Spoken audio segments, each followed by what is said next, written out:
अस्सलामुअलैकुम। प्रोग्राम अक्स पर अक्स के साथ मैं हूं मुदस्सिर इकबाल। नाज़रीन, इस वक्त सबसे अहम बात यह है कि अगले आने वाला इलेक्शन इंटरिम गवर्नमेंट क्या पाकिस्तान को दरपेश मसाइल जो हैं उससे निकल पाएंगे, क्योंकि इलेक्शन अब ख़ुद ये जाती हुकूमत तमाम हुकूमतों ने मिलकर हल्का बंदियों और नए मरदमशुमारी को मंजूर कर लिया है, तो इलेक्शन डिले होंगे। इस असना में हम बार बार एक बात सुन रहे हैं कि पाकिस्तान को मुश्किल से निकालने के लिए जहां तमाम लोग कोशिशों में हुकूमतें, वहीं पर पाकिस्तान की अफवाज का किरदार बहुत मुस्बत और बहुत अहम रहा है। और इसी वजह से पाकिस्तान में जो चीज़ें रुकी हुई थी, एकदम से हमने जुलाई के महीने में देखा कि तेज़ी भी आई है, बेहतरी आई है। और अब अगस्त और जाती हुकूमत के बाद सूरत हाल क्या होगी। साथ ही साथ हम प्रोग्राम में आज बात करेंगे कि इस वक्त पाकिस्तान को न सिर्फ अंदरूनी जो चैलेंजेस हैं उसके साथ साथ बैरूनी चैलेंजेस का भी सामना करना पड़ रहा है। एक तरफ ईस्टर्न, दूसरी तरफ वेस्टर्न बॉर्डर के ऊपर जो इश्यूज़ हैं, मामलात हैं, उनको टैकल करना। और फिर अब ये जो एक दहशतगर्दी का खफीत उठा है, जिस पर बड़ा वाज़ेह पैगाम अस्करी क़यादत की जानिब से दे दिया गया कि किसी किस्म की कोई बातचीत, कोई रियायत जो है वो नहीं है। इस पर हम बात करेंगे। हमारे साथ इस वक्त मौजूद हैं ब्रिगेडियर रिटायर्ड हारिस नवाज साहब। ब्रिगेडियर साहब जो हैं वो हमेशा दफाई तज्ज़ियाकार के तौर पर भी हम उन लेते हैं, क्योंकि वो ख़ुद पाकिस्तान में वाइट कॉलर क्राइम को देखते रहे हैं, इन चीज़ों को कि किस तरह से, हम इस पर भी बात करेंगे। फिर साथ ही साथ पॉलिटिकल सिनेरियो को, इशूज़ को बहुत गहरी नज़र से देखते हैं। ब्रिगेडियर साहब बहुत शुक्रिया सर, थैंक यू आपके वक्त का। Thank you. और कैसे हैं सर आप? I am good, first class, बिल्कुल। तो कैसा इस वक्त जो एक तब्दीली गवर्नमेंट में और हालात में पिछले 2-1 महीने से आप देख रहे हैं, वाकई हम मुस्बत कदम उठा रहे हैं, मुस्बत वो मुश्किलात से निकल रहे हैं जिसका दावा वज़ीर आज़म कर रहे थे? मतलब सर बात ये कि नाउ इज़ द टाइम के लोग अब इलेक्शन की तरफ जा रहे हैं, असेंबली डिज़ोल्व होने लगी हैं। इट्स अ पॉजिटिव स्टेप कि इलेक्शन जमहूरियत में होने चाहिए, टाइम पर होने चाहिए। और जिस तरीके से अभी 9 को असेंबली डिज़ोल्व हो रही है, आई एम श्योर उसके बाद केयर टेकर गवर्नमेंट आ जाएगी, सेंटर में भी और प्रोविंस में भी। और उसके बाद इलेक्शन की तैयारी देखना ही कि इलेक्शन नवंबर में होते हैं या जाके 2-3 महीने लेट हो जाते हैं। जैसे काउंसिल ऑफ कॉमन इंटरेस्ट में आपने देखा कि उन्होंने खुद एक डिसाइड कर लिया कि नई मरदमशुमारी के साथ इलेक्शन होंगे। तो दैट मीन्स कि it should take 2 to 3-4 months additional हल्का बनियाँ करनी है, और फिर वो डीलिमिटेशन के बाद सारे जो नया लवाजमात होते हैं वो होंगे। तो उसकी वजह से शायद इलेक्शन लेट हो जाए। But I think as long as अगर फरवरी मार्च में भी हो जाते हैं तो it's we are moving towards general elections. लेकिन बात यह है कि फेयर फ्री ट्रांसपोर्ट होने चाहिए और अवाम जिसको मैंडेट दे उसको नई हुकूमत बनानी चाहिए। तो अभी बार बार ये बात हो रही थी कि जनाब पाकिस्तान की अफवाज जो है वो इकॉनमी को बेहतर करने की कोशिश कर रही है। पाकिस्तान की अफवाज जो है पाकिस्तान में ज़राअत के नए मॉडर्न सिस्टम को लाने की बात कर रही है। जो इलाके बंजर और बेआबाद हैं उनमें तो लोगों को ये बड़ा तासर हो रहा है कि वो काम क्यों कर रही है अफवाज जो उनके करने के नहीं है, ये क्यों इसमें? मतलब सर ये बड़ा रॉन्ग कंसेप्शन है। I am amazed. You see chief of army staff ने बड़ा इनिशिएटिव लिया है कि स्पेशल, आपने देखा कि स्पेशल उसमें बाद इन्वेस्टमेंट फैसिलिटेशन काउंसिल बना दी, जिसको हम सिम कहते हैं। फिर एक उन्होंने बना दिया, ये एक लिम्स बना दिया, लैंड इंफॉर्मेशन डेवलपमेंट सिस्टम बना दिया। मकसद ये था कि पाकिस्तान में फ़ौज को कम से कम नेशन बिल्डिंग में इस्तेमाल करना चाहिए। आपके सामने इतनी बड़ी फ़ौज है, आप ट्रेनिंग करते हैं, ऑपरेशन ट्रेनिंग करते हैं, सब कुछ करते हैं, then still you have some time where इनकी एक्सपर्टीज़ को इस्तेमाल किया जाए। और ग्रीन पाकिस्तान की बात आपने देखा, खानेवाल में 5000 के स्केयर वो जो है मुरबा के स्केयर्स के इलाके में, एकड़ के इलाके में एक नया रेवोल्यूशन ले आए हैं कि आपने नई टेक्नोलॉजी से जो चुलिस्तान के अंदर 3-4 महीने के अंदर they have converted into complete green land.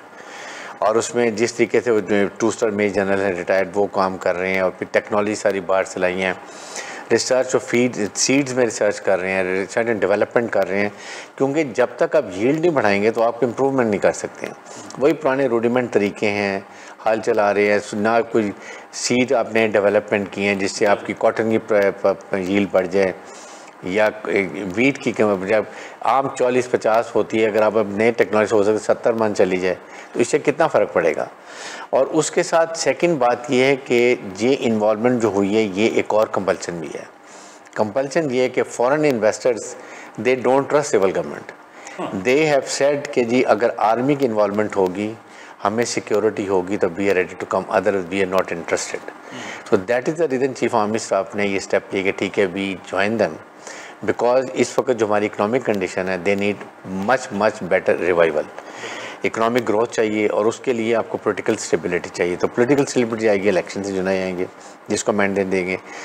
फिर साथ वो जो अभी आपने देखा कि आपको केयर टेकर गवर्नमेंट को एडिशनल पावर दी है थोड़ी सी कि वो नए कॉन्ट्रैक्ट कर सकते हैं, बिकॉज दे वांट कि अगर इन 6 महीने में इलेक्शन डिले हों और इसमें इकोनॉमिक डेवलपमेंट नहीं रुकनी चाहिए, बाहर से इन्वेस्टमेंट आनी है, उसके लिए नए कॉन्ट्रैक्ट करने पड़ेंगे, वो भी सारे आपको करने पड़ेंगे, नई इंटरिम गवर्नमेंट करेगी, तो जिसकी वजह से ये सारी चीज़ें करनी पड़ी हैं।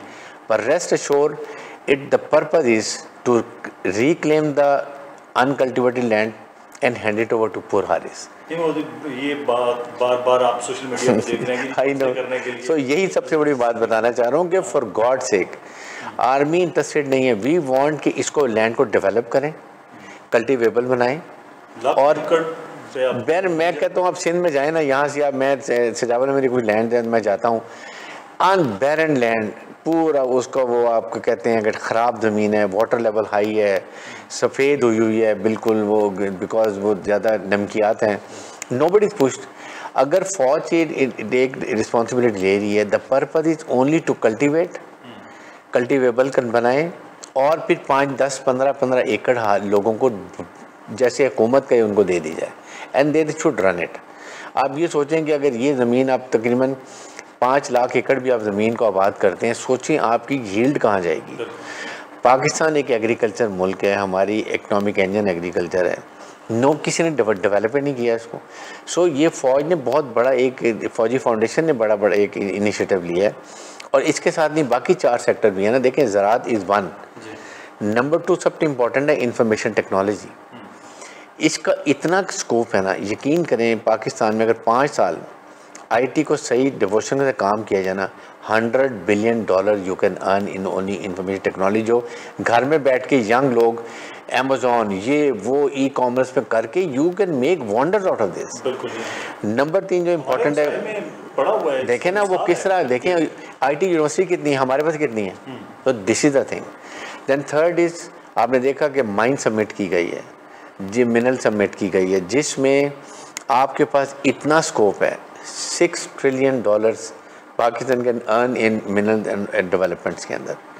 आपके पास रिकोडेक है, आपके पास फिर कॉपर है, आपके लिथियम है, ये सारी चीज़ें एक्सप्लोर्ड हैं, डिफरेंट ग्रेनाइट्स आपके पास हैं जो हमने किए ही नहीं हैं।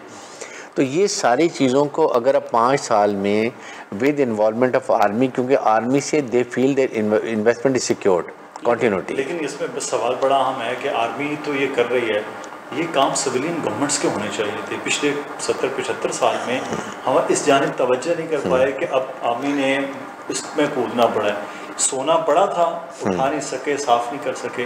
तो इस किस्म की गवर्नमेंट, इस किस्म के लोग, क्या पॉलिसीज़ नहीं हो रही होती है? जो आपने अभी एक बड़ी इंपॉर्टेंट बात की है कि जो फॉरेन इन्वेस्टमेंट है वो एतमाद और एतबार नहीं करती, क्या वजह? इसलिए कि प्रॉब्लम ये है कि आपकी पाकिस्तान में जब एक गवर्नमेंट आती है तो एक नई पॉलिसी बनती है, जब दूसरी गवर्नमेंट आती है total change, it is totally change. I mean it is surprisingly you make short term and long term policies.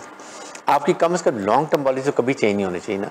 मिसाल के तौर पर सीपैक पीएमएल गवर्नमेंट थी, फास्ट चल रहा था, पीटीआई आई स्लो हो गया, कितना नुकसान हुआ, कितने डैमेज हुई, कितना डैमेज को रिपेयर करने की कोशिश की जा रही। दैट वाज द पर्पज़ कि हुकूमत आए, हुकूमत जाए, आर्मी की रिप्रेजेंटेशन होगी, दे विल इंश्योर कि ये 5 चीज़ों को कंटिन्यू करेंगे। जो पॉलिसी बनी है it should be followed in the best interest of Pakistan and the best interest of foreign investment जो आते हैं। $10 बिलियन की सऊदी अरब आपके सामने गवादर में ऑयल रिफाइनरी लगाना चाह रहा है। 3 बिलियन देर से उनका ये बहुत देर से तैयार, ये 5 साल दया हो गए। $3 बिलियन की वो ज़राअत में आपको इन्वेस्टमेंट करना चाहिए एग्रीकल्चर के अंदर। देन वो ये जो डिफेंस प्रोडक्शन, फोर्थ जो डिफेंस प्रोडक्शन में वो आपको $3 बिलियन के आपको पहले ही वो कॉन्ट्रैक्ट कर रहे हैं, हमारे से लेना चाहते हैं। इमेजिन करें ये चीज़ें जो हैं, ये एक chief army staff general Asim Munir जो इतने शौक से कर रहे हैं, फ़ौज ने इसमें इन्वॉल्वमेंट नहीं करनी। टोटल जो एग्रीकल्चर ग्रीन एग्रीकल्चर की बात करें 32 पीपल इस्तेमाल हो रहे हैं and they are mostly retired. आप रिटायर्ड इतनी बड़ी लोग जो हमारे होते हैं, मेजर 43 ईयर्स में रिटायर हो जाता है, कर्नल 45 ईयर्स में रिटायर हो जाता है, ब्रिगेडियर 51 में रिटायर हो जाता है। आप सोचें उस वक्त उनकी कितनी लाइबिलिटीज़ होती हैं। 23 साल के मेजर बच्चे कॉलेज जा रहे हैं, बेटी की शादी है, he retired and then there no option. आप बार बार कहते हैं जी वो आप फौजी फाउंडेशन, फौज अस्करी बैंक क्यों चला रहे हैं, आर्मी वेलफेयर ट्रस्ट क्यों चला रहे हैं? दैट इज़ द पर्पज़ कि आपने उनको कहीं एम्प्लॉय करना है। रिटायर्ड इतने लोग हमारे रैंक सूबेदार, हवलदार, वो कहाँ जाएंगे? तो उनको फौजी फाउंडेशन में लगाते हैं, आर्मी वेलफेयर ट्रस्ट में लगाते हैं, फिर आपके डिफरेंट हॉस्पिटल्स हैं, वहाँ उनकी इलाज किया जाता है। ये चीज़ों के लिए पैसा चाहिए और हुकूमत को क्या है कि आपकी 1200 बिलियन आपके लास्ट ईयर आपका बजट था 1200, और उसमें अगर आप डॉलर में लेके जाएंगे तो कितने बनते हैं? और डॉलर की उस वक्त 105 110 थी, आज डॉलर 300 रुपए का है। तो what do you do with this money? So you need to have welfare project. फिर आप इनसे करते हैं, ये पैसा अर्न करके री एम्प्लॉय करते हैं। और सबसे टैक्स जो है, आप हैरान होंगे, एक फौजी फाउंडेशन AWT कहती है 470 बिलियन रुपीज़ पाकिस्तान की आर्मी ने रिटायर, ये डिफरेंट कमर्शियल ऑर्गेनाइजेशन ने हुकूमत को टैक्स दिया जो कोई नहीं देता। यस, बिलियन रुपीज़, यस, ये कहीं नहीं आता। ये और ये कहते हैं ये टैक्स नहीं देते हैं, एवरीथिंग इज टैक्सेबल। और आप नॉर्मल ये पैसा हुकूमत को वापस करते हैं FBR को इतना लेके। आपने अगर 1200 अरब ली है तो हमने 400 अरब तुमको वापस कर दिया। तो ये चीज़ें अन होना। फिर आप कहते हैं 50% आपको बजट जो खर्च हो फौज ले जाती है, 16%, टोटल 16% ये बजट है जो फौज के ऊपर डिफाल्ट। और ये मेरिटोनियम लगा हुआ है कि आपने बढ़ाई नहीं इतने से 3-4 साल से। अभी भी 1600 बिलियन है रुपीज़ हैं। आप देखें कि पूरे ओवर का कहाँ बनता है आगे। तो ये इसके अंदर फ़ौज ट्रेनिंग भी कर रही है, ऑपरेशन रेडीनेस भी कर रही है, इंटरनल सिक्योरिटी ड्यूटी भी कर रही है, आप एडमिनिस्ट्रेटिव काम भी कर रहे हैं, सारे काम कर रहे हैं, एवरीथिंग, एंड कोई कॉम्प्रोमाइज़ नहीं। फ़ौज ने अभी भी ट्रेनिंग, ऑपरेशन रेडीनेस कोई कॉम्प्रोमाइज़, बाकी एडमिनिस्ट्रेटिव चीज़ों में थोड़ी कमी की है। क्या करें? पाकिस्तान फ़ौज का हर मामले में किरदार, जंग तो उनका बहरहाल काम है और उस पर बड़ा ज़बरदस्त उन्होंने परफॉर्म किया। जब भी चीज़ें रिटेलिएट जब किया तब भी साबित हुआ है। लेकिन एक काम जो फ़ौज का शायद नहीं होना चाहिए या फ़ौज का है, वो आप बेहतर बताएंगे, वो जब भी कोई कुदरती आफत आती है फ़ौज खड़ी होती है सारी चीज़ों में। और चंद साल पहले तक सारी चीज़ें बिल्कुल इख्तलाफात के बावजूद फ़ौज के साथ हैं। ये जो एक पूरा बयानिया बना एक सियासी जमात की जानिब से और उनके लीडर की जानिब से, और फ़ौज को जिस तरह से मिलान किया गया, आज आप सोशल मीडिया पे देखते कि आप बहुत अरसे से जुड़े हुए हैं हमारे साथ, हम कहते हैं मीडिया का आप भी हिस्सा हो गए हैं। ये जो चीज़ें हैं, इससे कितना एक सियाचिन पे खड़े हुए फ़ौजी के लिए, एक नंगर पार्कर में खड़े हुए एक सिपाही के लिए कितना, और ख़ास तौर पर मगरबी बॉर्डर पर खड़े हुए एक उस शहीद होने वाले के लिए कितना ये तकलीफ़ थे हम। देखिए मुदस्सर, ये एक बहुत अफसोसनाक बात है कि आपके एक पार्टी के चेयरमैन ने एक ऐसा नैरेटिव बिल्ड किया जो आप देखें 25 मई 2022 को स्टार्ट हुआ जब लॉन्ग मार्च शुरू की, एंड ही स्टार्टेड सेइंग कि फ़ौज, Mir Jafar, Mir Sadiq, animals, general Bajwa, 2 star में जनरल, जो एक डेकोरेटेड 2 स्टार जनरल जो बहुत इसकी सर्विस बहुत ज़्यादा गैलेंटी अवार्ड्स हैं, उनको मलाइन किया। फिर एंड में 9 मई को कहा कि ये सब जनरल आसिम मुनीर ने किया।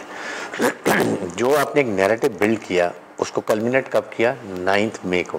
पूरा साल आपने लोगों के बच्चों के ब्रेन वॉश किए, उनके माइंड को पॉल्यूट किया। जो दुश्मन का नैरेटिव क्या है कि फ़ौज और अवाम का जो आपस में कॉन्फिडेंस लेवल है, दे आर मैश टुगेदर, इसको ब्रेक करें। वो समझते हैं कि फ़ौज कमज़ोर होगी तो पाकिस्तान की फेडरेशन कमज़ोर होगी, और फिर पाकिस्तान के उनके अज़ाइम जो हैं कि बलूचिस्तान को अलहदा कर दो और कर दो, वो अज़ाम पे कर सकेंगे।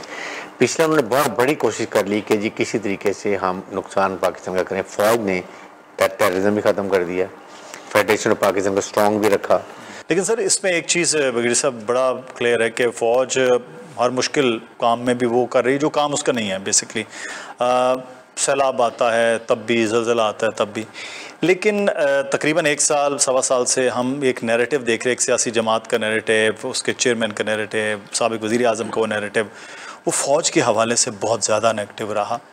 उसका कितना इम्पैक्ट हुआ है कि एक कोई नंगर पार्कर के बॉर्डर पे खड़ा हुआ, कोई सियाचिन की बर्फ़ पे खड़ा हुआ, या अफ़गानिस्तान के बॉर्डर पे खड़े हुए एक फ़ौजी का, जवान का, और फिर ख़ास तौर पे जब वो शहीद हो जाते हैं तो उनके घर वालों पे इस तरह के क्या असरात होते हैं? आप तो खुद फौजी हैं। देखिए ये बड़ा नेगेटिव था, मुझे तो बहुत ही अफसोस है, मैंने इस पर तो बहुत ज़्यादा बात की है।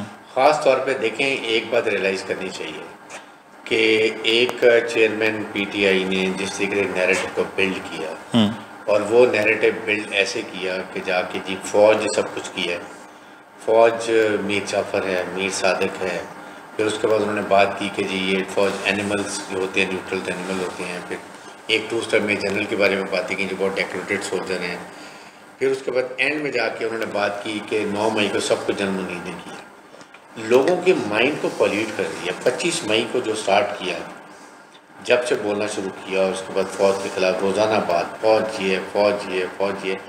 आपने सियासी लड़ाई करनी सियासी तरीके से करें, आप inadvertently, I would say not intentionally, आप एक फ़ौज और अवाम में दरार डाल रहे हैं जो कि बहुत नेशनल सिक्योरिटी थ्रेट है। इसलिए यही दुश्मन का नैरेटिव था कि फ़ौज और अवाम में जो कॉन्फिडेंस है इसको ब्रेक करें, फ़ौज को कमज़ोर करें, और फिर खुदा न खास्ता पाकिस्तान के अपने जो उनके असाइनमेंट पूरे करें, जो हम वी ऑल अंडरस्टैंड, जबकि not realizing strong military is a symbol of strong federation. ये बहुत इंपॉर्टेंट था, ठीक है। इसके बाद जिस तरीके से नैरेटिव बिल्ड किया और आपने वो लोगों को ब्रेन वॉश कर दिए, सब कुछ कर लिए, कल्मिनेट कब किया? 9th में।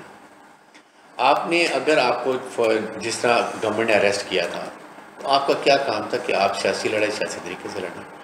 Y should you go to military installation, why should you go to corps commander house? आपका कोई काम नहीं है। आपने धरना देना है, बिल्कुल पीसफुल तरीके से पूरा लिबर्टी चौक ब्लॉक कर दें, माल रोड को ब्लॉक कर दें, असेंबली बिल्डिंग भी चले जाएँ, वॉर सेक्रेटेरिएट भी चले जाएँ। Don't take law into your hands. वहाँ भी जाकर उन्होंने धरने नहीं दिए, जलाया, वहाँ तो कुछ तोड़ा। ये तो वहाँ धरने के इधर गए हैं तो टोटल डिस्ट्रक्शन। बिल्कुल ठीक है। कौन से लोग थे, क्यों थे, आप क्या कर रहे हैं? जब फौज के कोर कमांडर की वर्दी के डेट सेक्रेट किया गया, झंडा उतार दिया गया, उनके घर का जो हाल किया आप सबने देख लिया। आई मीन ये चीज़ें वो हैं जो एक्सेप्टेबल नहीं है। इवन देन फौज ने बड़ा रिस्ट्रेन किया क्योंकि they have lot of trust and love for people of Pakistan. ठीक, ये सवाल बड़ा इस वक्त अहम है, मैं चाहूँगा आप ज़रूर जवाब दें। लोग कहते हैं कि जनाब इतने आ रहे थे लोग तो उनके पास कोई गन्स तो नहीं थी, क्या बाकी तो सिक्योरिटी थी, लोग थे, उनको रोकना चाहिए था। अफवाज इस किस्म के जत्थे जब अपने ही लोगों के वो आएँ तो रिटेलिएट इस तरह क्यों नहीं करते? पाकिस्तान की अफवाज तो वो है कि उन्होंने इतनी बड़ी फ़ौज को, फ़ज़ाइया हो, नेवी हो, अभी पिछले साल के ही मामलात हैं, किस तरह से हमने रोका है, ये क्यों नहीं हुआ? देखिए बात यह कि इतनी ज़्यादा पेशा वराना हिकमत अमली से फ़ौज ने रिस्ट्रेन शो किया। रिस्ट्रेन इससे शो किया कि दे नेवर वांटेड कि किसी वक्त, लेकिन ट्रूप्स हमारे जो है ना, they are trained shoot to kill. अगर 2-4 लोग भी जवान भी वहाँ गोली चला देते तो आप सोचेंगे क्या होता। इतना बड़ा मैसेकर होता, इतना बड़ा ये पीटीआई को फ़ायदा होता, तो वो और चाहते थे कि लड़ाई हो, लोग निकलें, जो नैरेटिव था वो पूरा कर लेते, जो चाहते थे। फौज ने ये इसको डिफीट किया नैरेटिव को, खुद नुकसान किया, कोर कमांडर के घर का नुकसान हुआ, फौज को विथड्रॉ कर लिया, साइड पे कर लिया, किसी को आगे नहीं किया। और वरना दुश्मन तो नारे लगा रहा था कि दिस व्हाट दे वांटेड, जो 75 साल में वो नहीं कर सके, वो इन्होंने खुद कर लिया। सो that is all the army ने रिस्ट्रेन हो किया। आपका क्या मतलब है? मियाँवली में जाके अगर वह माला में जहाज़ को नुकसान हो तो एयरफोर्स रिएक्ट नहीं कर सकती थी। कैप्टन करन शेयर की यादगार को जाकर जो किया वहाँ नहीं कर सकती थी। द पर्पज़ वाज कि ये प्रूव करें कि हम अपने अवाम से मोहब्बत करते हैं, अवाम और पाकिस्तान जो है they're together, fall draw strength from people of Pakistan. ये शो किया, नुकसान किया, लेकिन उससे जितना नुकसान होना था खुदा का शुक्र है कि वो उस तरह के लोग ज़्यादा नहीं निकले, और फ़ौज को और अवाम की रिश्ता था हमेशा कायम रहा, और फ़ौज ने इसको प्रूव कर दिया। सो दैट इज़ हाउ ये इस तरीके से फ़ौज ने अपने बड़े, लेकिन साथ फ़ौज ने कुछ अपने सीनियर ऑफिसर्स को और साथ को पनिश किया, showing a weak of command. लेकिन स्टिल आई थिंक ये बहुत अच्छा हुआ कि फ़ौज ने रिस्ट्रेन करके, और वो जो चाहते थे दुश्मन और एक पॉलिटिकल पार्टी, वो हमें नहीं। अच्छा बगैर साहब, कुछ बात हम ये करें कि इस वक्त पाकिस्तान में सूरत हाल दोबारा से दहशत गर्दी के वाक़यात भी हमने मुसलसल देखे हैं, वो होते हुए नज़र आए। आज भी आर्मी चीफ़ का जो बयान है वो भी आपके सामने है। ये कितना ज़रूरी है कि ये जहाँ पर जवाब उन्होंने देना था जिस वो आज जवाब दिया कि ये नहीं होगा। ये किस तरह से अब इसको काउंटर करना, क्योंकि हमने बड़ी मेहनत के साथ अपने अफसरान से लेके जवानों और आवाम से लेके सियासतदानों तक की कुर्बानियाँ इसमें शामिल हैं, तो अब कितना ज़रूरी है कि इस चीज़ को फौरी रोका जाए जो सर उठा रही है दोबारा से। देखिए, ये ख़ास तौर पे जब जोब में इंसिडेंट हुआ है जी आपके सामने, उसके बाद से सवाल एक और जगह पे सवात में इंसिडेंट हुआ, ये बड़े सीरियस इंसिडेंट थे जहाँ पर 3 अफगान नेशनल्स आइडेंटिफाई हुए, यूनिफॉर्म अमेरिकन्स, वेपन अमेरिकन्स और अफगान नेशनल्स। इसके बाद ये हमने उनको बताया कि जी प्रूव कर दिया, वहाँ तशवीश का इज़हार किया, अफगान तालिबान को वार्न किया कि जी ऐसे नहीं होना चाहिए, आपको अपनी कमिटमेंट पूरी करनी चाहिए। आपने कमिटमेंट की थी जब मुआहदा हुआ था दोहा में कि जी हमारी सरजमीन किसी टेररिस्ट ऑर्गेनाइजेशन के खिलाफ इस्तेमाल नहीं होगी, लेकिन इस्तेमाल हो रही है। फिर चीफ आर्मी स्टाफ यहाँ तक जनरल आसिम मुनीर ईरान गए, ईरान की लीडरशिप को कॉन्फ्रेंस किया, क्योंकि बोथ आर स्टेक होल्डर्स। उधर नॉर्दर्न राज्य को अफगानिस्तान से ईरान सपोर्ट करते हैं, हमारे साथ 17 ने ये पश्तून बेल्ट जो है उनको एक लाइन पर लेकर आए, वापस आए तो उसके बाद फिर ये इंसिडेंट हो गया, बाजौड़ के अंदर इंसिडेंट हुआ, ठीक है, जो कि बहुत ही अफसोसनाक है। इसकी वजह से चीफ आर्मी साहब जो आज बाद वहाँ पर गए हैं ट्राइबल एरिया में जाके, हमने वहाँ के माहिदीन से मुलाकात की है और बहुत फ्रेंडली माहौल में बात की, बड़ी क्लियर बात की कि उनको बताया जाए कि पाकिस्तान की अवाम और आप सब हम एक हैं, पाकिस्तान की फ़ौज, पाकिस्तान की अवाम एक है, हम शहीद और गाजी, हमारा एक ही मोटो है, शहीद या गाजी, हमने एक एक कतरा बहा देंगे, पाकिस्तान पे आँच नहीं आने देंगे। पाकिस्तान का मोटो है ईमान तकवा जहाद फी सबीलिल्लाह, ये भी बता दिया। इस्लाम क्या कहता है वो बता दिया। इस्लाम के अंदर दहशतगर्दी को हम किसी हालत में आने नहीं देंगे, रेट ऑफ कॉमन को चैलेंज नहीं होने देंगे। फिर उन्होंने ख़ास तौर पर ये कहा कि आप सबकी मदद चाहिए क्योंकि आप लोकल्स हैं, एग्जैक्ट उस एरिया में रहते हैं जी। और उनके फिर क्वेश्चन आंसर लिए बड़े अच्छे तरीके से, आपने देखा कितना अच्छा वहाँ पर माहौल था। और उनको बताया कि देखिए फ़ौज की सिर्फ जिम्मेदारी नहीं है, ये सोसाइटी की जिम्मेदारी है, अवाम की जिम्मेदारी है, वहाँ के ट्राइबल नुमाइंदीन की जिम्मेदारी कि आप बताएं कौन सहूलत कर हैं, कहाँ लोग आप छुपते हैं, क्यों करते हैं, ये सारी चीज़ें बात की गई। फिर उन्होंने एक और बड़ी अफगान तालिबान को बहुत अच्छी बात की कि अफगान तालिबान से मेरा सवाल है कि एहसान का बदला एहसान के अलावा और क्या चाहिए, इससे ज़्यादा क्या कहते हैं कि हमने आपके साथ क्या कुछ किया। अमेरिकन लड़ाई में हमने जहाँ तक मॉरल सपोर्ट दी। नंबर 2, जब अफगान अमेरिकन जा रहे थे हमने आपको उस वक्त बहुत हेल्प की। एक फ़ॉरेन एवेक्यूएशन फॉरनर्स की हमने वो, हम अपना नुकसान करते हैं, गंदम भी आपको देते हैं, हमारे यहाँ पर महंगी होती है, शुगर देते हैं। अफगान ट्रांजिट में कभी आपको नहीं रोका, हर जगह हमने आपका मुकदमा एज सफारतकार के तौर पे हमने अमेरिका से जो अपने लड़के इनको पैसे दें, इनको पैसा फ्रीज नहीं करें, इनको पोलिटिकल इंक्लूसिव गवर्नमेंट में मदद करें, सब कुछ हमने किया। हम आपसे क्या डिमांड करते हैं, just one, don't let your land be used against by any terrorist organization against Pakistan, ये हमारी रिक्वायरमेंट है।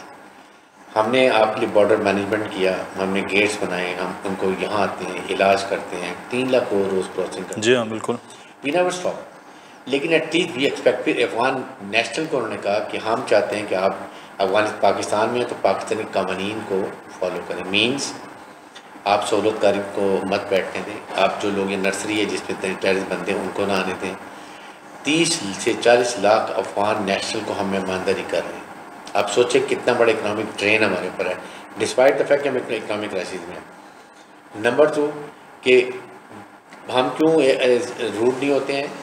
अफगान रिफ्यूजीज पश्तून्स, KPK के सारे हमारे पश्तून भाई, अक्रॉस द वर्ल्ड रिलेटिव सारे पश्तून्स, अफगान तालिबान पश्तून्स, तो हम ये चीज़ को बहुत ही वैल्यू करते हैं। इसलिए हम कहते हैं कि अगर मुज़ाकरात से हल हो जाए तो ठीक है, वरना लास्ट वार्निंग उन्होंने अभी भी दी है कि वी वांट कि आप हमारे, अभी आई फील कि अफगान तालिबान को क्या चाहिए, immediately they should give a response. वो कहें जी हम पाकिस्तान आना चाहते हैं, हम आपकी हुकूमत से बात करते हैं, आप हमें बताएं तहफ़्फ़ुज़ात, we will go all out to redress your grievances. ये हम एक्सपेक्ट करते हैं, लेकिन अफगान बेसिकली मैं आपको बताऊँ they are thankless, They don't understand what. मेरा सवाल अब ये है कि अब इतनी चीज़ें करने के बाद क्या वजह है कि पाकिस्तान ने हमेशा, आप देख लें कि रिफ्यूजीज़ कहाँ पेशावर से लेकर तो कराची तक हर शहर में फैले हुए हैं, बिज़नेस भी कर रहे हैं और बियॉन्ड द लॉ भी बहुत सारी चीज़ें इग्नोर भी करके करते हैं कि चलें ठीक है हम पसंद बैठे हैं, तो वो ये थैंकलेस क्यों रहे हैं हमेशा से? देखिए, अफगान आइडियोलॉजी तालिबान की और टीटीपी आइडियोलॉजी एक ही है, ठीक है। और सेकंड, क्योंकि अब टीटीपी ने अफगान तालिबान को अमेरिकन से मदद की है, बिल्कुल, तो अब वो ल्यू कॉम रिस्पॉन्स, आप ये इनको आदत हो गई, ये छोटे टेररिज्म धमाके इनके लिए कोई वैल्यू नहीं रखते। दे शुड नो कि पाकिस्तान एक सॉवरेन स्टेट है, तालिबान उधर से आ रहे हैं, अमेरिका रॉ वहाँ पर बैठी हुई है, वो उनको फीड कर रही है, सब कुछ कर रही है। इधर आप किसान DLF BLF को कौन फीड कर रहे हैं, कौन ट्रेन कर रहे हैं, कहाँ ट्रेनिंग हो रही है, वो क्लियर कहते हैं। उनका अजीत डोवाल भी कहता है, फिर उसके बाद राजनाथ सिंह भी कहता है, नरेंद्र मोदी भी कहते हैं बलूचिस्तान में तो हम इनको अलग करेंगे। Who are you to interfere? हम कश्मीर में इंटरफेयर करते हैं, आपको तकलीफ होती है, जबकि वो डिस्प्यूटेड एरिया है, ये तो सेटल्ड पाकिस्तान है। Exactly. The only thing is कि हम पाकिस्तान में, हम इस्लामिक मुल्क हैं, हम एक न्यूक्लियर मुल्क है, हमारी फ़ौज बहुत लड़ाका है, हमारी जियो स्ट्रेटिक लोकेशन बहुत अच्छी है, हमें वो इकोनॉमिक तरक्की करके देखना नहीं चाहते। I am not only talking about India but also other powers. Exact. इसलिए कि जब आप इकोनॉमिक तरक्की कर लेंगे CPEC के थ्रू, गवादर के थ्रू, तो आप अपने फैसले अपने मुल्की मफादात में करेंगे। You not gate dictation from your government. This is the issue कि वो चाहते हैं कि पाकिस्तान में आप चाइना से दूर हो जाएं, CPEC मत बनाएं, कश्मीर के स्टेटस को एक्सेप्ट कर लें, वेरी हैप्पी। सेकंड, अफगानिस्तान में जाते हुए देखें American unattended in abundant weapon एमरी छोड़ के गए। Exactly. What did they do? Because they wanted कि it should fall into the hands of this terrorist organization. Afghanistan में कभी पीसफुल हो नहीं चाहते, दे वांट टर्बुलेंट, लड़ाई झगड़े वाला अफगानिस्तान, ताकि हमारी सेंट्रल एशिया से कनेक्टिविटी ना हो। हम अगर अफगानिस्तान पीसफुल होगा तो हमारा CPEC मनसूबा कामयाब हो जाएगा, हम इकोनॉमिक तरक्की कर लेंगे। असल में तो पाकिस्तान ने रीजनलिज्म की जानिब बढ़ना चाह रहा है CPEC के थ्रू भी। अभी हालिया ईरान का भी बहुत अच्छा एक वज़ीर ख़ारजा का भी, वज़ीर आज़म का भी, उनके का भी एक चीज़ें हुई हैं। एक तरफ सऊदीया के साथ भी बड़े अच्छे मामलात, ईरान के साथ भी, चाइना, सेंट्रल एशियन, रशिया तक। तो क्या जो ख्वाब है पाकिस्तान का कि ये रीजनलिज्म की जाने पाकिस्तान बढ़े और ख़ास तौर पर पाकिस्तान का इस वेस्टर्न जो साइड है वो तरक्की वो कर पाएंगे हम? देखिए, पाकिस्तान की मुसल्लह फौज तैयार किया, आपके सामने एक काउंटर टेररिज्म डिवीजन रेस कर दिया। जी हाँ। एयरपोर्ट बनने के बाद पूरी इन्फेंट्री रेजिमेंट वहाँ पर डिटेल की हुई है। And we want, it determined है कि हमने CPEC को कंप्लीट करना है और हमने गवादर पोर्ट को ऑपरेशनलाइज करना है। आप सोचें कि यहाँ से क्यों सेंट्रल एशिया को ये ब्रिज जो है ना, गैप, ये अफगानिस्तान, अगर अफगानिस्तान पीस हो तो रशिया, पूरा सेंट्रल एशिया, जी हाँ, they go through Afghanistan and they come to the Gwadar port. आप सोचिए कितना इकोनॉमिक जंप हो। चाइना को, और इसका फ़ायदा अफगानिस्तान को बहुत ज़्यादा हो, अफगानिस्तान को हर एक को होगा। वहाँ पूरी डेवलपमेंट की मिनरल चाइना एक्सपोर्ट कर रहा है। सेकंड, चाइना को जब आता है ना सी में जी, तो उसको 3 महीने 90 डेज लगते हैं अपने बंदरगाह पर। एग्जैक्टली, बहुत फासला, जिसमें अरेबियन सी, उसके बाद इंडियन ओशन, फिर मलाक्का स्ट्रेट, साउथ चाइना सी, और साउथ चाइना सी की प्रॉब्लम आपको पता है कि क्या है, वहाँ पर लड़ाई झगड़ा। एग्जैक्टली। इधर से 8 दिन में काशगर से चलता है कॉन्वाई, 8 दिन में दे आर सिक्योर गवादर पहुँच देता है। इकोनॉमिक लॉस के फ़र्क, और फिर यहाँ से पूरा मिडल ईस्ट का जो ऑयल है वो ऑयल के थ्रू चाइना चला जाएगा, 50% इम्पोर्ट करता है। यहाँ का पूरा मिडल ईस्ट और पूरे मिडल ईस्ट के साथ अफ्रीका, सब जगह इनका पूरा एक्सपोर्ट चला जाएगा चाइना का। इनको कनेक्टिविटी हो जाएगी सेंट्रल। इतना बड़ा इकोनॉमिक जंप पॉइंट है। This is the issue, they don't want कि पाकिस्तान इकोनॉमिक तरक्की करे। वाहिद इस्लामिक मुल्क है, वाहिद न्यूक्लियर मुल्क है, इकोनॉमिक तरक्की होगी तो अपनी मर्जी की बातें करेंगे। इसके लिए we need to have full support of OIC, जो हमारा OIC वीक है। OIC has to stand up, और वो सबसे बड़ी कब होगी? इंडिया को क्यों सपोर्ट करते हैं सारे? इसलिए करते हैं कि इंडिया में सबकी इन्वेस्टमेंट है। एग्जैक्टली। डोंट वांट कि इन्वेस्टमेंट फंस जाए। आज $10 बिलियन सऊदी अरब ले आए, 10 बिलियन UAE ले आए, चाइना ले आए, कतर ले आए, $50 बिलियन आ जाएगा ना। देखें पाकिस्तान को कैसे सपोर्ट करेंगे। They will never let Indian Pakistan clash, क्योंकि उनको पता है सारी इन्वेस्टमेंट तबाह हो जाएगी। तो जो इकोनॉमिक इंटरेस्ट जब आ जाते हैं मुल्कों के, देन आपको लोग सुनना शुरू करते हैं। तो ये तो बड़ा इशू है कि जो बगल बच्चा इंडिया जिसका है वो तो इस खत्ते में इस तरह से वो नहीं होने देगा, एक बड़ा इशू। अच्छा, मैं एक चीज़ जो पाकिस्तान के हवाले से वो हमारा एक बड़ा मेजर इशू रहा है वो है करप्शन का। आपने बड़ा इसको करीब से देखा जब आप चीज़ों को देख रहे थे। वाइट कॉलर क्राइम में हम देखते हैं जब भी काम शुरू होता है उम्मीद होती है, तवक्को होती है कि चीज़ें बेहतर होंगी। इसको रोकना कैसे, और ये रुक आज तक क्यों नहीं पा रहा? ज़्यादा स्ट्रॉन्ग होते जा रहे हैं ये करप्ट लोग, जब थोड़ा सा बीच में कोई गैप आता है फिर वही लोग उसी तरह से चीज़ें होती। देखिए मुदस्सर, सिस्टम ऑफ गवर्नमेंट को चलाने का क्या तरीका है? There four things. One is good governance, number 2 merit, number 3 no corruption, last if corruption ruthless accountability. चारों चीज़ों का फुकदान है हमारे पास ना गवर्नेंस है, ठीक है, आपके साथ जो लीडर्स आते हैं आपके सामने कैसे आते हैं, क्या करते हैं, मेरिट है ही नहीं।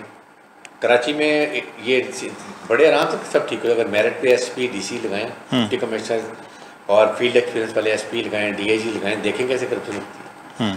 आपने लाने अपनी मर्जी के हैं जो आपको फीड करते हैं या कोई प्रॉब्लम होती है, तो ये ख़त्म होना चाहिए। मैं तो ऑनेस्टली फील कि पाकिस्तान में सबसे इम्पोर्टेंट चीज़ है कि अगर हम प्रेसिडेंशियल फॉर्म ऑफ गवर्नमेंट लिए उसमें क्या होगा कि ये ब्लैक मेलिंग करप्शन आदि रह जाएगी। 22 करोड़ में से अब 24 करोड़ हो गए, 24 करोड़ में से आप अपनी मर्जी के 20-25 जो बियॉन्ड रिप्रोच लोगों को लगाएं, टेक्नोक्रेट्स को, मिनिस्टर्स, एडवाइजर्स और स्पेशल असिस्टेंट्स। मारने काटने पे आ जाएंगे अगर पार्लिमानी निज़ाम आप ख़त्म करेंगे। एमएनए का क्या होगा? उनका काम असल क्या है? सिर्फ लेजिस्लेशन, कोई भी नहीं आएगा। इसके साथ क्या करें? स्ट्रॉन्ग लोकल बॉडीज बनाएं, दो चीज़ें करें, आप देखें कैसे काम होता है। लेकिन साथ इलेक्शन के लिए कंडीशन लगाएं कि बाकिरदार लोग कौन से होने चाहिए, और अगर करप्शन करते हैं तो फिर उनकी सही अकाउंटेबिलिटी करें। चेयरमैन नैब आप लगाते हैं गवर्नमेंट और अपोजिशन की मर्जी से, तो ही इज अंडर ऑब्लिगेशन। आप क्यों नहीं जुडिशल कमीशन के थ्रू लेके आते हैं, ताकि वो जब लगे तो ना हुकूमत के ऑब्लिगेशन में और ना अपोजिशन के ऑब्लिगेशन में। Election commission, chief election commission ऐसे लेकर आए, ऐसे लोगों को लाएं जो अच्छे लोग हैं, ताकि उनको। और फिर सेकंड, जिसका ऑनेस्ट आई फील कि जिसका बिजनेस बाहर, जिसके बच्चे बाहर, जिसके बच्चे कारोबार बाहर, पाकिस्तान, उनको तो मेरे ख्याल में इजाज़त ही नहीं होनी चाहिए। एवरीबडी जो पाकिस्तान में रहता है, पाकिस्तान में इन्वेस्टमेंट है, पाकिस्तान में बिजनेस है, दे शुड बी आउट। तो इतनी सख्त जो पूरी आप क्राइटेरिया बना रहे हैं, एक फौज वाला क्राइटेरिया आपने बना दिया है आम सिविलियन के लिए, यहाँ तो फिर चंद बंदे पर मुश्किल निकल पाएंगे। फिर निकलेंगे। पाकिस्तान देखें, आप क्यों बिजनेस बात करें जब फिर आप कहते हैं बाहर से इन्वेस्टमेंट ला रहे हैं, आप कहते हैं सऊदी अरब इन्वेस्टमेंट लाए, आप कहते हैं दुबई भी लाए, आप कतर भी लाए, अपने मुल्क की इन्वेस्टमेंट बाहर रखी हुई है। देखें ना, कहीं तो कोई फ़र्क करे ना, फ़र्क।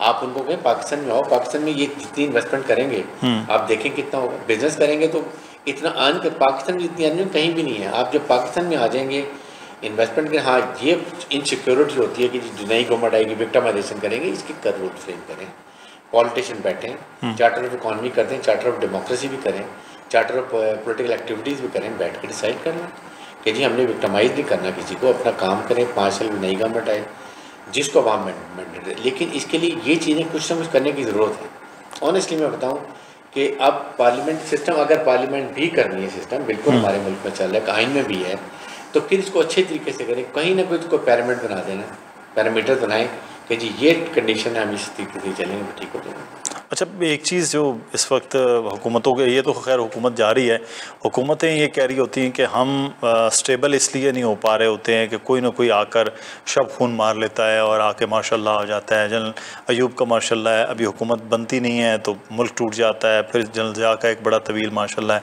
उसके बाद हुकूमतें खुद ही टूट रही होती हैं, बन रही होती हैं। तो जो जनरल मुशर्रफ का मामला है, तो ये भी तो एक ब्लेम कहा जाता है कि हमें चलने नहीं दिया जाता, हम चलेंगे, जमहूरियत होगी तो हालात बेहतर हो जाएंगे। बात ये 15 साल से तो है ना, 20 साल से जमहूरियत है ना, तो बात ये कि आपकी गवर्नेंस इतनी अच्छी क्यों ना हो, आप अपने जो वादे करें वो पूरे क्यों ना हो। आपके सामने तुर्की की मिसाल है ना, तैयब अफगान के साथ जब बगावत हुई थी, फौज आ गई थी सड़कों में, कैसे वहाँ सड़कों में लेटे थे ना, what was the reason? They trusted their leadership, they trusted their president और प्राइम मिनिस्टर जो कहते हैं। तो अगर आपकी गवर्नेंस अच्छी है, आप आवाम को डिलीवर कर रहे हैं, आप आके महंगाई को कंट्रोल कर रहे हैं, आवाम को सेहत की सहूलत दे रहे हैं, एजुकेशन भी दे रहे हैं, डेवलपमेंट कर रहे हैं, आप मुझे बताएं फिर अगर फ़ौज सोचेगी तो कभी आने देंगे अवाम क्यों फ़ौज की तरफ देखते हैं? When you don't deliver this is नहीं करें। ये कहीं पीटीआई ने ये तो नहीं सोचा था क्योंकि टैंक आगे से निकलेंगे तो अवाम बाहर आ जाएगी, तुर्की वाला 9 मई का मुझे तो यही लगता है। लेकिन फ़ौज हमारी बहुत डिसिप्लिन है, ठीक है। एक फ़ौज में भी उन्होंने कोशिश की कि ज़रा सोच उनकी बदली जाए, ठीक है। लेकिन फ़ौज बहुत डिसिप्लिन है, फ़ौज प्रोफेशनल है।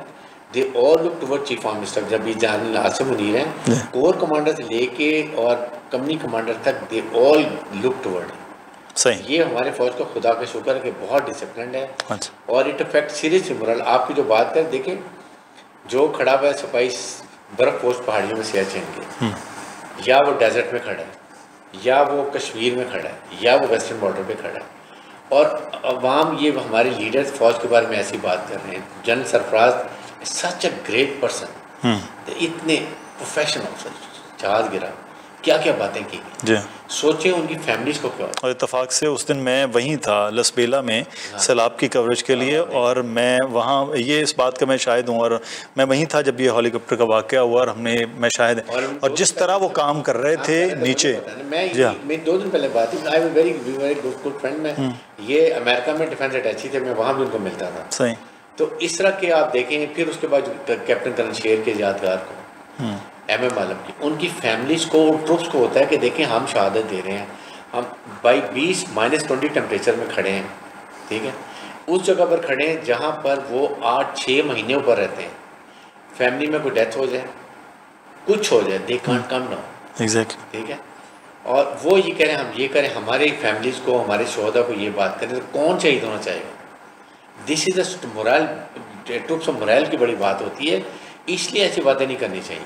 ये बात वेरी केयरफुल। अच्छा, एक चीज़ मैं, क्योंकि आप खुद ब्रिगेडियर लेवल तक सर्व किया पाकिस्तान की अफवाज में, ये बड़ा तासर होता है कि बस जो कह दिया साहब ने वो ठीक है, कोई अकाउंटेबिलिटी वाला मामला फ़ौज में कोई नहीं है, किसी तरह के कोई नहीं, ठीक है जो कर रहे हैं उनको मर्जी है। आपके फ़ौज में कोई अकाउंटेबिलिटी नहीं, कोई चेक एंड बैलेंस अकाउंटेबिलिटी है कि आप सोच नहीं सकते। आपके सामने एक 3 स्टार लेफ्टिनेंट जनरल 14 साल का है, एक 1 star brigadier executive death penalty, और कितने अभी आपके सामने एक 3 स्टार डर गया, 2 स्टार 2 स्टोर डर गए, औरों के भी बलूचिस्तान में एक मामला हुआ था, ठीक है।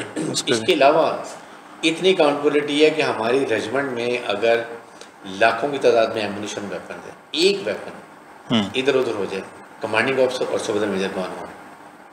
और फिर उसके बाद इतनी ये है प्रोफेशनल लेवल पे कंपटीशन, मेरिट इतना सख्त है कि कोई सवाल ही पैदा नहीं होता कि कोई जो डिजर्व ना करता प्रमोट। It's a pyramid. नहीं, वहाँ नहीं, वो सिफारिश वाला चलता है कि ब्रिगेडियर हारिस साहब जो हैं वो कहाँ से ब्रिगेडियर बन रहे हैं। देखें, अगर रेशो ये है कि अगर 100 मेजर्स कर्नल के लिए कंसिडर होते हैं, सही, तो 30 कर्नल बनेंगे, 70 major as a major retire हो जाएंगे 43 साल की उम्र। उन 30 में से, ठीक है, 10 ब्रिगेडियर बनेंगे, बाकी 20 लेफ्टिनेंट कर्नल रिटायर हो जाएंगे। उन 10 में से 2 या 3 मेजर जनरल बनेंगे। आप ये देख लें कितना अच्छा कॉम्पिटिशन है, merit, there is no question. उसमें कमांड भी है, स्टाफ भी है, इंस्ट्रक्शन भी है, कंडक्ट भी है, they're under observation by intelligence, everything they're really filtered होकर जाते हैं। इसलिए हमारी फ़ौज का स्टैंडर्ड बहुत हाई है।